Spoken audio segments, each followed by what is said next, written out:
see the sun, I'm rising up, I feel the love now. Oh, it's in my vision. Oh, it's gonna take me a little while just to get my head around this moment. And this time it run. Hey guys, welcome to the Takita and Kimberly podcast show. I am one of your hosts, Takita. And I'm Kimberly, and welcome back to our new episode called Should I Leave or Should I Stay? We are going to endeavor to dive into some questions that you have sent us about cheating. I mean, do you stay or do you go? And that's only a question I think you can ask for yourself. But hey, we're going to do our best to answer those for you. Yeah, so last week we talked about the blind spot. And so our first question kind of transcends into that question. So I'm excited that you guys are joining us today, this morning, tonight, this evening, whenever you're joining us. And so we're going to be answering your questions, and Kimberly is going to be reading off the questions today. Yes. Amen. So we're excited about that. Yeah. So what is our first question? So the first question is, my husband's best friend is a female, and they're always seen together. How do I handle that? Ooh. Oh, so my husband's best friend is a female. And I always see them together. And I always see them together. So that means if I'm seeing them together, everybody else is seeing them together. Right, yeah. Ugh. I think last week we dealt a little bit with this on the blind spot, and we were talking about boundaries. I had that in my head. Yeah, we're dealing with boundaries. And do we hear something?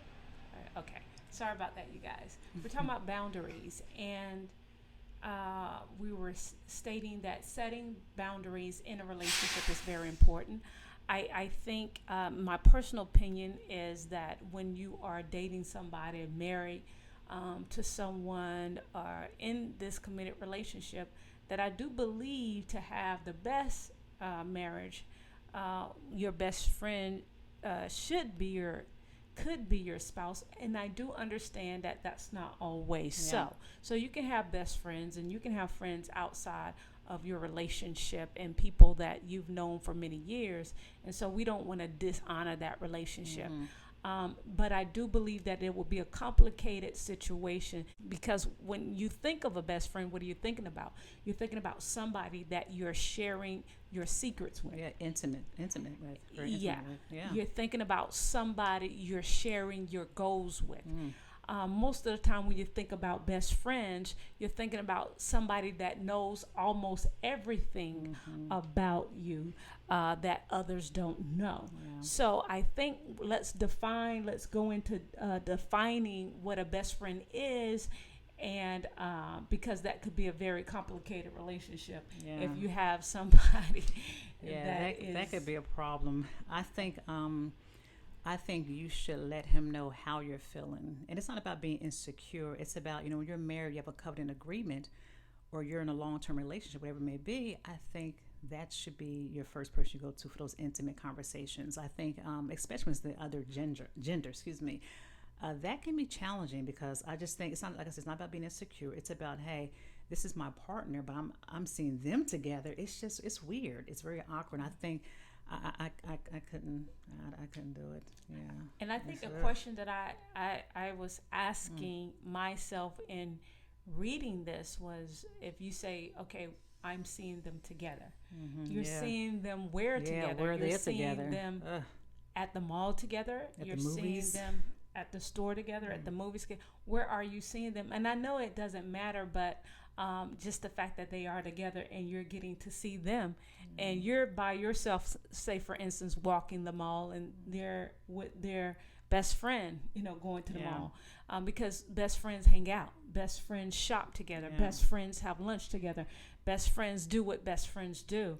And that is a very complicated situation to be in, only to be in, but to actually see it up close. That's a that's difficult painful. one. So they're asking us the question. So let's answer. What would we do? What would you do? Like you said earlier on, I would set boundaries, and if this is a boundary that you do not want to cross, you need to really make that clear to your significant other. I just think, and once you continue to allow that to happen, that takes something from you. I just think that you have to stick to your guns. I mean, I don't think I could do it myself. In fact, I know I could not, because if you're married, you want that to be your best friend, that to be your partner. And I recommend that you have that conversation with your husband and say, this is affecting me. This is affecting our relationship.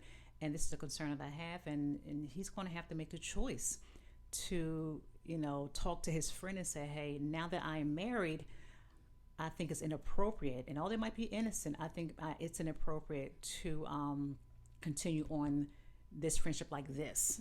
And I will go that route. And that's where it's going to come to the rubber meets the road, where if he says, well, no, this is my friend I've had for years, we're going to continue to do what we're doing, then you have to make that choice. It's up to you to make that choice if you want to settle to be in a relationship where you're going to be hurting constantly. And it's not, like I said, it might be platonic, might not be nothing, but do you want to accept that for the rest of your life, or accept that as long as they're friends? And that's something only you can decide that. Yeah, I think it has to be a choice that that person is willing to take. And I think that you both should come to the table and create together what boundaries are. Definitely. Create together what are you comfortable with, and what that other person is comfortable with, what you can live with, and what that other person can live with, and what you cannot live with, and what that other person cannot live with. I remember there was a book that was given to me about certain questions. A lot of times when you counsel people, do premarital counseling, sometimes we just go off the cuff and listen to both parties and kind of give wisdom. But there was a book that was given to me that I end up sharing a few years ago with the church that I was pastoring. And in the book, there were several questions that I had never heard anybody ask or anybody address. And some of those questions, I'll give you an example. For one, it says, how was you raised? How did your parents discipline when it came to the children? Certain questions that we kind of don't go over a lot of times when you're getting married. And what do you believe in? How do you address when you having a disagreement? Do you believe in leaving the home? Do you believe in getting yourself time to think about it before you go into addressing some type of disagreement? All of those different things. And asking what you want. Right. That was a key. Asking what you want. Knowing what you want, knowing what your spouse wants, knowing what you're looking for in this particular marriage. What is your spouse looking for? And those are the conversations that I believe that should happen. Because some things can take you by surprise. Number one, I believe that if you guys have been married for a while, if that person has been best friends with your spouse, seems like they were already best friends before you guys got married. So that's a conversation that you guys should have already had. However, you still can have that conversation. Still can have that conversation while you're still together. And sometimes you have to give, and I know we hate hearing this word, sometimes you have to give ultimately. Oh yes. And I know we don't like it's hearing painful, that word. Yeah, because what if they don't? What if they still don't do it with that? So but I asked the question too. What if the shoe was on the other foot? What if her friend was a male friend they're constantly with, who was heterosexual? So he, she's with him constantly. Would he want that? So it's and that is something that you should bring up. That is something. If the shoe is on, that is a conversation again. That is a conversation you should bring up. And if that person is sensitive to your feelings and compassionate and to your feelings, or empathetic to what you're going through emotionally, I think that if that person loves you past the enjoyment of hanging with their best friend, I think they will be willing to make the adjustments that is sensitive to you. Now, let's give another example of that. When you think about the Bible and you think about Abraham and Sarah and Hagar, you think about the problems that Sarah was having, even though she made the suggestion that her husband should go into this other woman and have a baby, because Sarah herself was barren and she couldn't have the baby. Even though she made that suggestion, it hurt her emotionally and psychologically down the road. Yes, and so she found that that particular woman's son was teasing her son, and all of the different things that you go through when another third party is in that relationship. Am I wrong about? No, 100% right. Am I wrong about it? And you should be made to feel bad because you're confronting this issue. This is something. If you have a healthy relationship, I almost would think that he would know that already. Right. I mean, if you're in tune to your wife or in tune to your husband, I think something should be known. You're right. And before you get that, I don't want to lose my thought. So, so what happened in the story, which Kimberly is going to expound a little bit more on what she's saying, but what happened in the story is that God spoke to Abraham. Oh, yes. And God spoke to Abraham. And he said, listen to your wife on this one. Listen to your wife on this one. And it had nothing to do with how he felt about the woman that he just had a baby with, because I'm pretty sure he cared about her. I'm pretty sure not only did he care about her, but he cared about the son that she had from him. But God said, go ahead and put her out because of the woman that you're with. Your allegiance, Abraham, is to the woman that I gave you.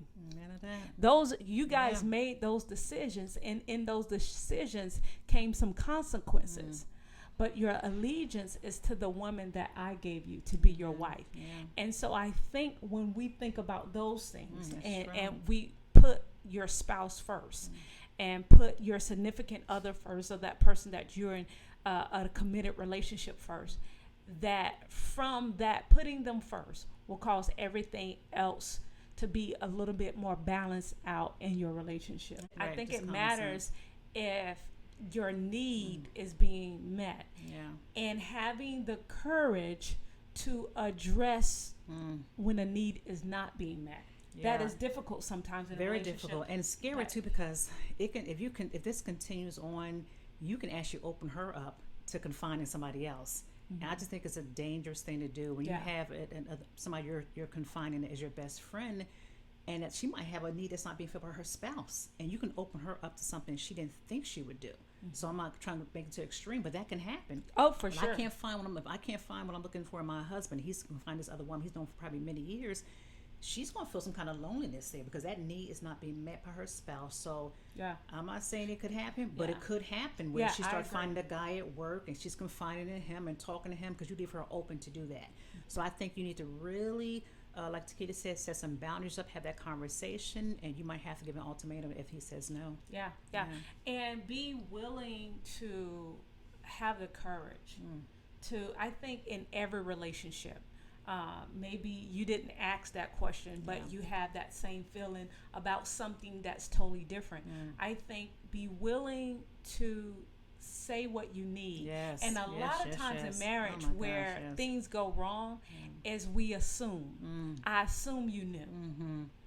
I assume you thought. Or I assume you knew this, or I assume you knew that, or I and we do not express.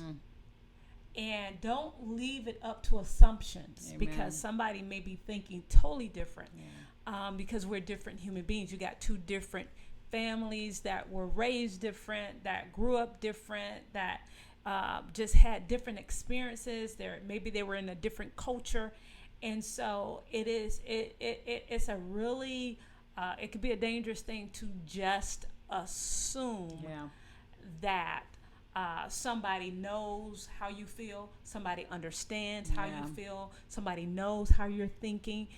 They can't read your mind. And I think that we should get out of the mentality that my wife, that my husband knows what I'm thinking. They should have known better. They should have did.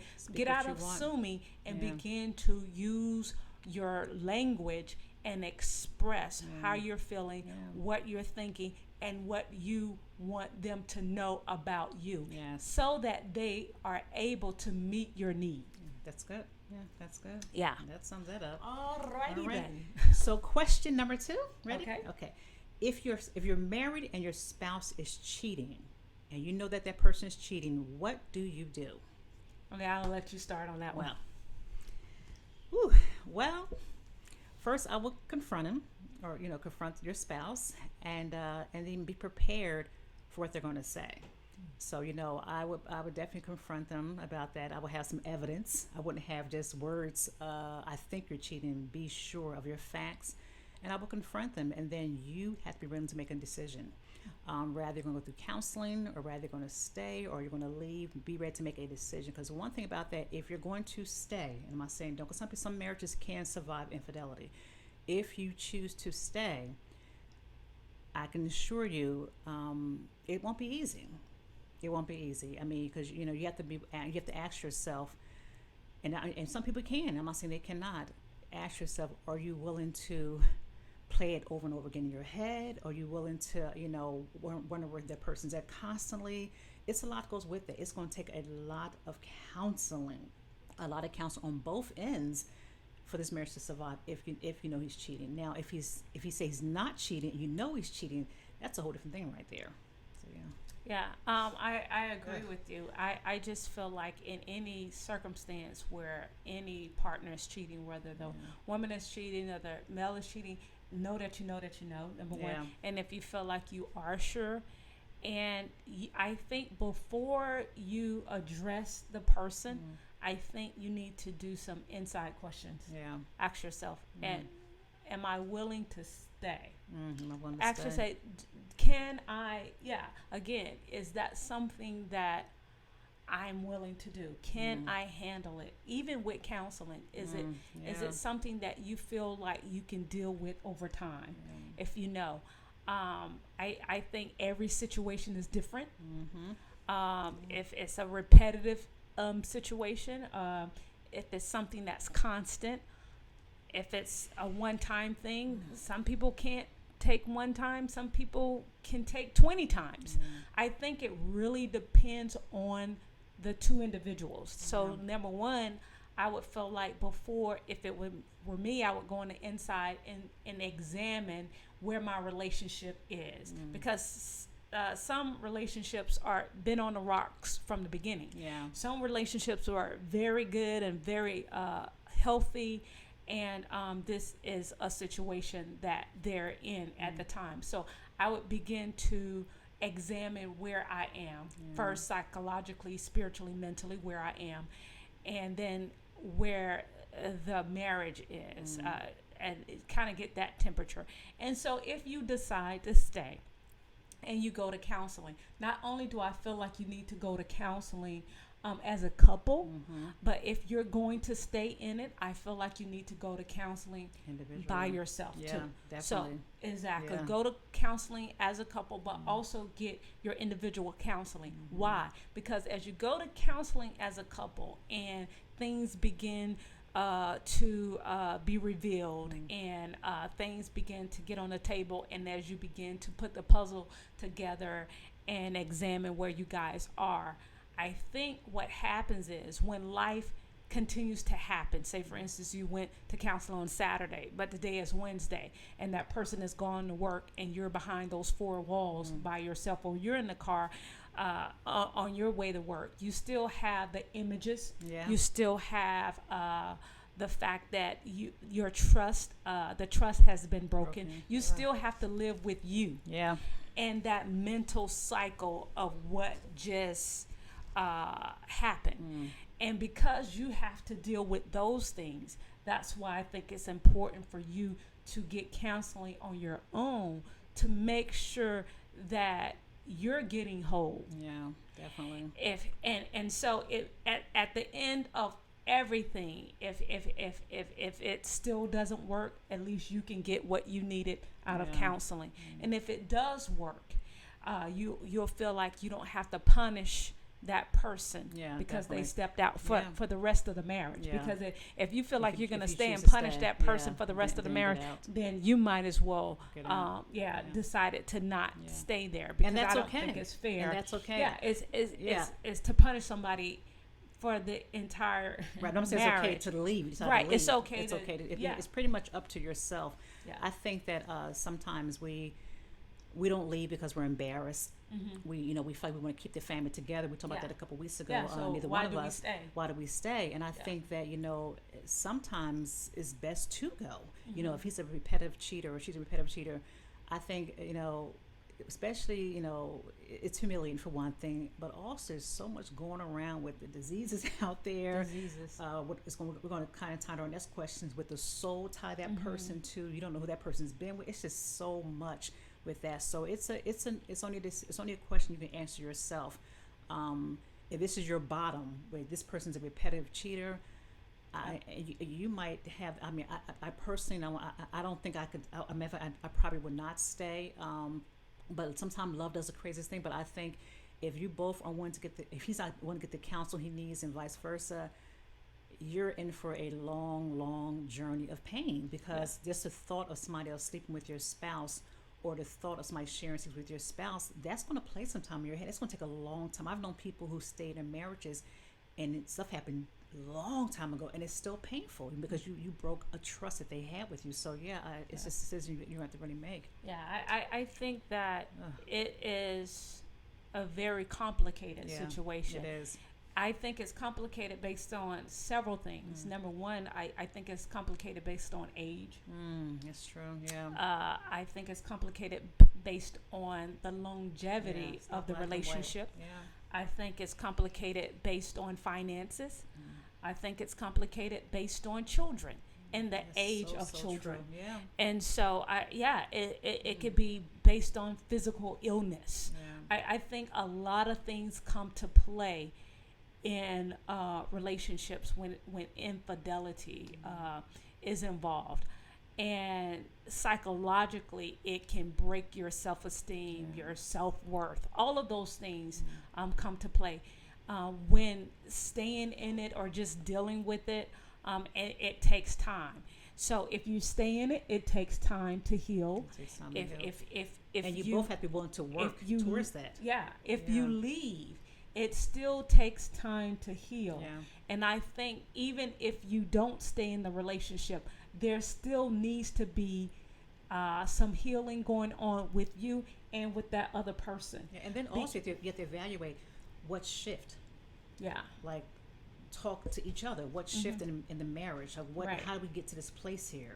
Look at him and look at yourself to what. Not that it makes an excuse, but sometimes things do shift in relationships. It does. So you wonder, how do we get here? So have that conversation and open yourself up to what he's going to say, open yourself what she's going to say, and find out what shift here. So we know what how the boat was going. The boat went this way.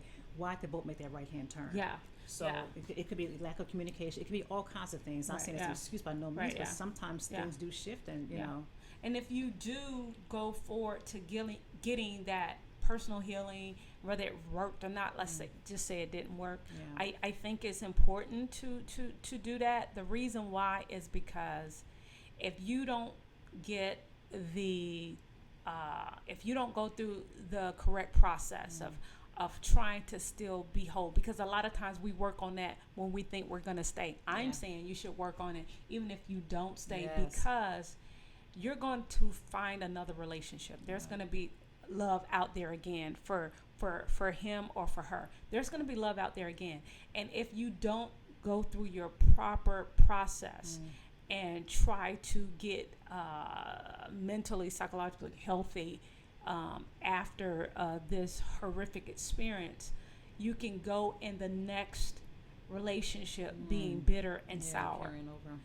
You can carry it. It can spill over, and everything will be a red flag. And just normal stuff to you can look awkward or weird, or you can go in there with your eyes not being clear, and so you can think you seeing something that you're not seeing. So I just believe that it is a good idea for, if you decide to stay, which nobody can tell you to stay or go, but we can recommend, number one, of course, counseling. We can, for yourself and for each other.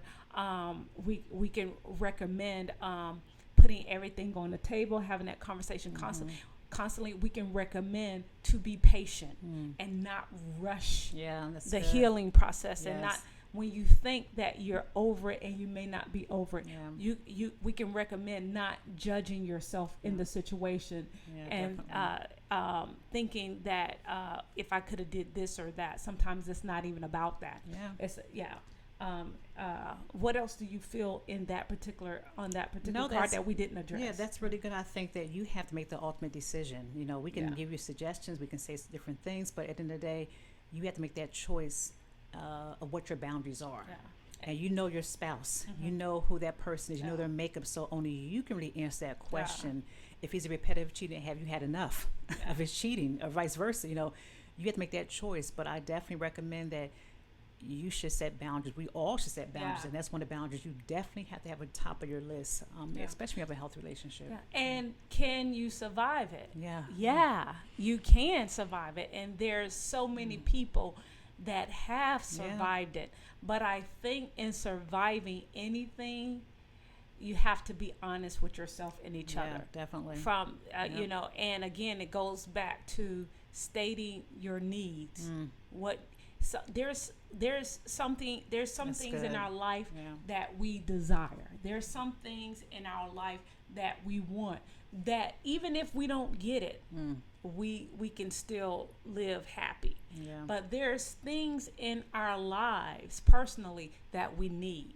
So there's things in your relationship, in your marriage, that you need in order to survive it. And I believe that you have to have the courage to address not just what you want, but what you need. And that's for on in that the is end. really good. And I know that stating your needs is very important. But sometimes the other person brushes them off. There's on both ends. There's cheating is such a complex conversation, because no one plans, I don't believe, to cheat, and some people do, but I think when you state your needs and your needs are just pushed to the side, like that person gonna be there forever, that you're open the door for certain things too. So I think like Takita said, state your needs, let him know or she know what you want, and you don't have to be mean about it. Just be passionate. It's a partnership. Yes, it's a conversation. it's a partnership. It really is, and so. Don't be hard on yourself. You have every right to know what you want and to be who you are, and state your needs. Tell them what you want. Tell them what you need, and say if this is bothering you. I think it's dangerous when you push things aside and don't talk about them. Because you give some time a license, say it's okay what you're doing.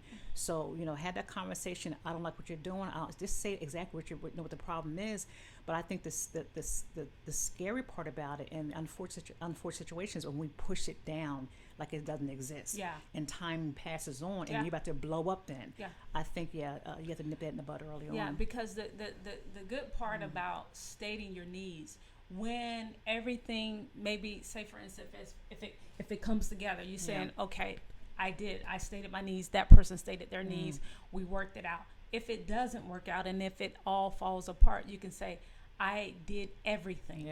Because you're going to have that thing to come back to you to say, did you do everything? Or you're going to feel sometimes something can make you feel guilty about, oh, you just gave up. Some people will make you feel guilty about, oh, you just gave up. So that is why I believe when we say state your needs, because you can feel like, I didn't allow that person to guess. Did they? Because the question that a counselor would ask you, did they know that, or did you just assume it? And you can say, no, this is what I said. I stated my needs, and I was clear about what I wanted. And not just you, but them, that person, stating their needs and what, and so that you both can be clear about what you want. And hopefully that your spouse will be on both ends. You will be sensitive to each other's needs, because when you're married, you can't be selfish. It's all about me fulfilling a need on both ends, not just joy and happiness and all of that, of course. But it's not my job to make you happy as a person. Right. But it is my job to fulfill a need that you ask of me in a relationship, in this relationship. So I know firsthand, divorce is not easy. You know, I was married for 20 something years, and to make the choice of divorce was very, very hard because I honored my vows. I honored the person I was with in spite of all the problems we were having. And I can honestly say I was clear on those needs, what I wanted. And sometimes when they pass those by, you know, you pray and you believe and lay hands and, you know, and then you have to make a choice. You know, this, if I want to continue to tolerate this, I want to continue to accept this.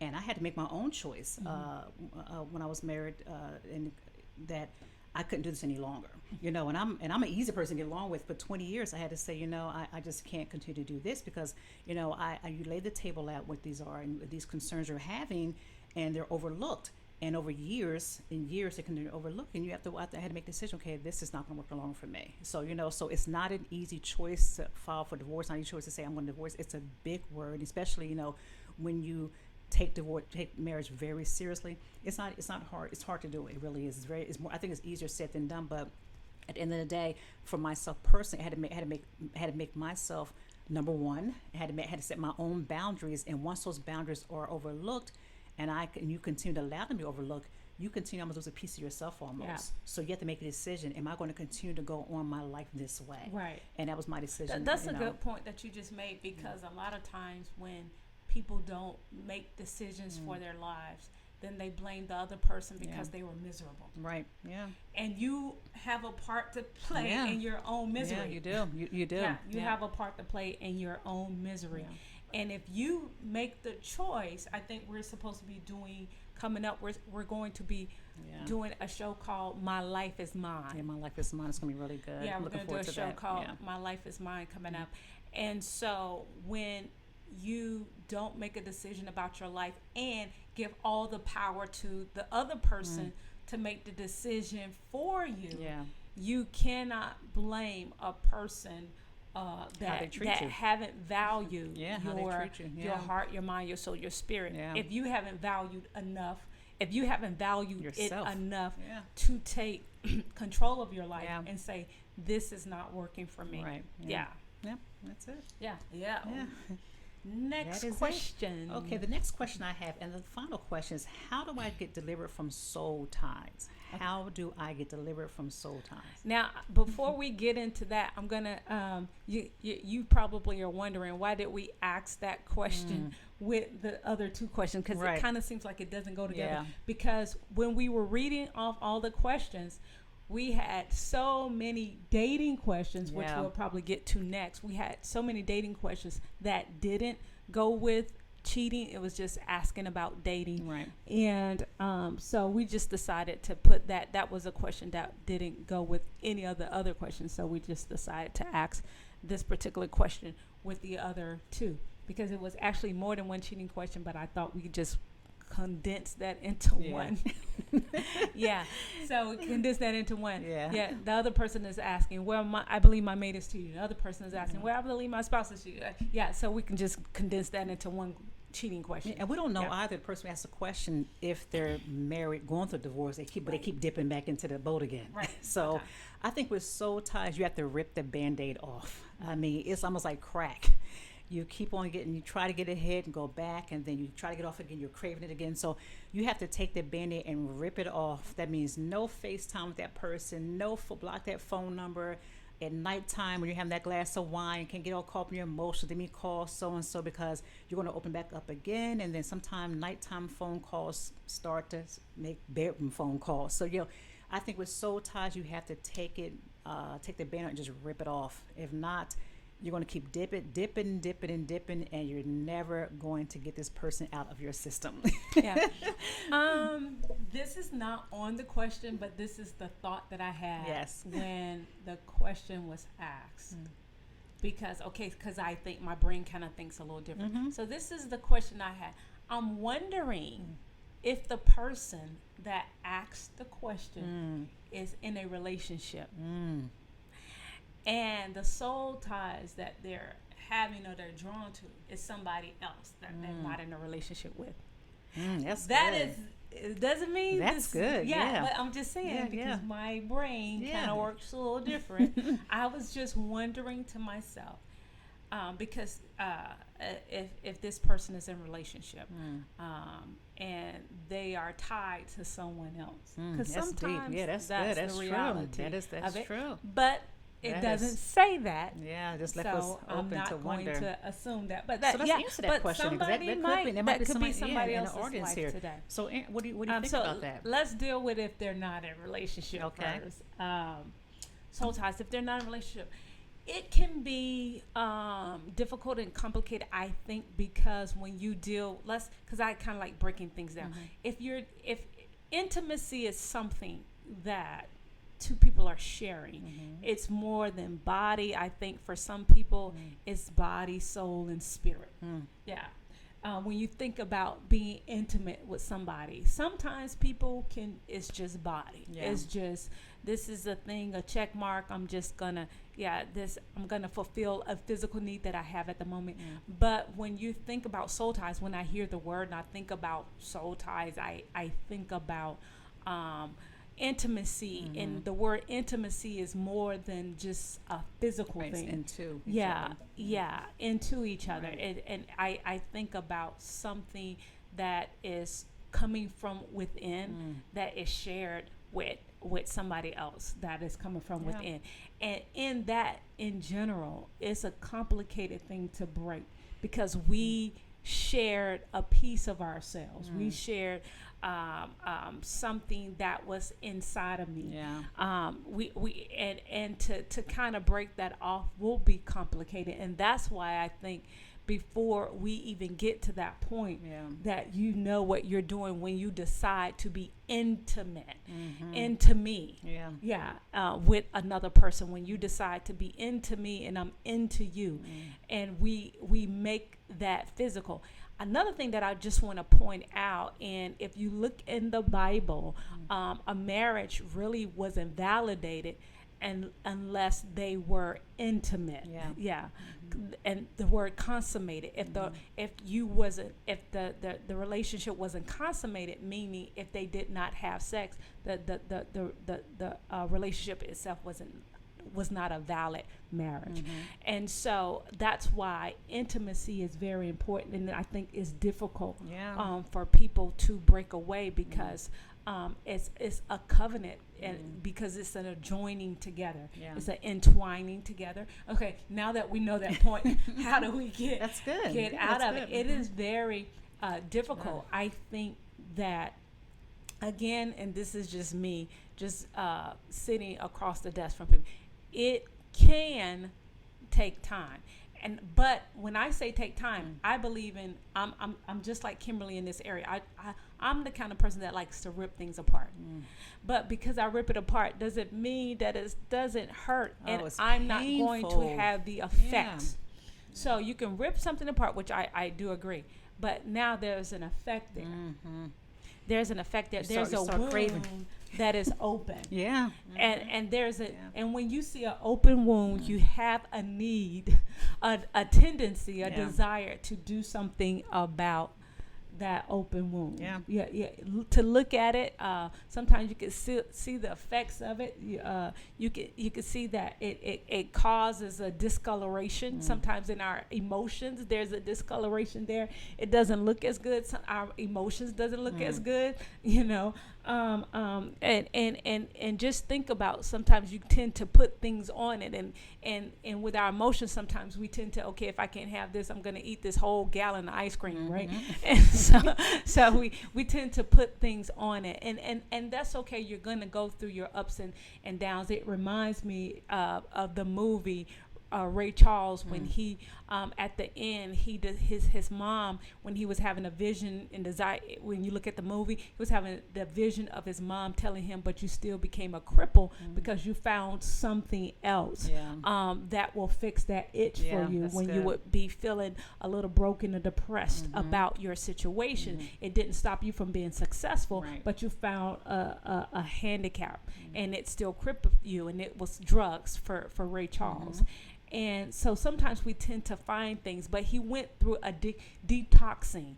And so I believe soul ties is like going through, to get rid of soul ties is like going through a detoxing. Yes. You're going to be up and down in your is emotions. very, You're very going hard. to miss that person. Yeah. You're going to miss that intimacy or the power that it brought you, or the feeling that it brought you. But you are capable of going through it. You just have to be willing to go through it. And I think at the beginning, it is a psychological will. Spirit, you can pray, you can believe God, also that too, and you can be free. But everybody's not the same. Amen to Everybody's not the same. And even in prayer, sometimes you still have the incidents of when you wasn't as strong as other times. But I think it is also a psychological will. To make up your mind that this is what I want to do. This is what I want to do, and I want to do it because I want to be whole. I want to do it because I want to meet the person that God has for me. And sometimes it takes to get to the bottom to do that. Yes. If you're halfway Amen. through, you're Right. you're gonna keep dipping back. You have to hit rock bottom to say, I am done. So everybody has a bottom. Everybody has a bottom. I think you hit that bottom, then you can start going up. So if you're not at your bottom yet, you're not finished. I hate to say it. You have to hit that rock bottom, and then normally you start taking step by step, saying, because think about how it makes you feel when you're not with that person. Think about how it makes you feel. You feel, all these emotions, and then when he or she's not there, you feel upset. All those good and bad, but focus more on the bad. Because the fact that's reminding, do I want this pain still? Yeah. I mean, do I want the pain of not being with that person, or the pain of that? I mean, I just think about how that person makes you feel when you can't contact that person. I'm talking about, when I think of soul time, I'm thinking all totality, rather than in a relationship, rather in something you shouldn't be involved in, all those things. But everybody has a bottom. So my question to you is, are you at the bottom yet? And that bottom's going to let you know, okay, am I ready to really cut this off? Right. And I think about a short-term pain for a long-term gain. Yes, Lord. And sometimes we never get to the finish line, or we never get to that other side, because soon as we start feeling a little bit of the pain. Remember in the movie when he was in that center to get help, he tried to trick the doctor, and the doctor said, I'm not going to give you an easy way out. So soon as he started feeling a little withdrawal, he wanted to get a fix and to sneak somebody in. Soon as he, to call somebody, have one of his buddies call somebody. Soon as he start feeling a little withdrawal. And the trick is, sometimes you're starting to feel that withdrawal, so you feel like, oh, I'm not free, oh, I'm not delivered. You're still on your way there. And it is normal to feel those withdrawals when you make a decision. It's very hard. But remember, it is a short-term pain for your long-term gain. And that means what we're asking before. What do I really want for my life? Is this a person for my life? And what if that soul tie has a couple of other soul ties? That's the point. So you feel yourself tied to this person who's tied to that person who's tied to that person. Do you want to be a part of the number of soul ties? Or you want to be in a relationship where you are number one? Again, knowing what you want. Yes, and asking yourself what you want and how you want it. And you want a healthy, long-term relationship in a committed relationship or married or however, because we are Christians, but this is not a Christian show. Just to make that announcement, this is a show for everybody. This is realistic. This is life. This is just a real show, not meant for one particular party, one particular definitely. And during that time of soul tie detoxing, enjoy being by yourself. Take yourself to go see a movie. Take yourself to dinner. Try taking baby steps, being by yourself and learning to love yourself by yourself. Because sometimes if you're soul tie, you used to be with that person, and it's not healthy, but we're still in it. So I think learning how to be by yourself, learning how to take baby steps, take yourself out to dinner, go see a show, turn the phone off. I'm the queen of fast with my phone off. I know how to shut my phone down so I can be in tune to Kimberly, not to what the social world thinks of Kimberly, but being in tune to myself. And Tiki can tell you that I am constantly turning my phone off, because I'm a big meditator. So, and just being in tune to who I am, because you know, sometimes we're so tired, you lose yourself in this person. I'm talking in that unhealthy relationship. You lose yourself in that person where you don't even know what your identity is. We talked about that a couple of weeks ago. So, learning how to be in tune to yourself is so important. And also, I think to add with that, find somebody that you can be accountable for. Now, remember when they go to AA meetings and they go to drug, they always have a big brother or a big sister. Yeah, that's good. Yeah. Finding somebody else that you can be accountable to. So when you're saying, "Oh, I need to call Johnny," They can tell instead call your the person that your mentor or somebody like that. Call them instead and let them walk you or talk you and let them come over your house and sit with you until that itch subsides. And hopefully they remind you of how Johnny made you feel. Less of a person, and she made you feel. So you're trying to break away something that's and they could be a good person. Yeah, could but be. It's not so much of the person, it's the aftermath of what you're doing that doesn't make you feel that you're living your best you. Yes, that's good. Right? That's good. Is it? That's good, the aftermath. Because sometimes you can be tied to, you can be intimate with a person that is a nice person or a great person. But again, and sometimes that can add to your desire. But it's not. Sometimes it's the aftermath of what you do that causes you to feel like you're living less than your full or your maximum potential. That's good. Yeah. That's good. Email your questions to us at the tktvhouston@gmail.com.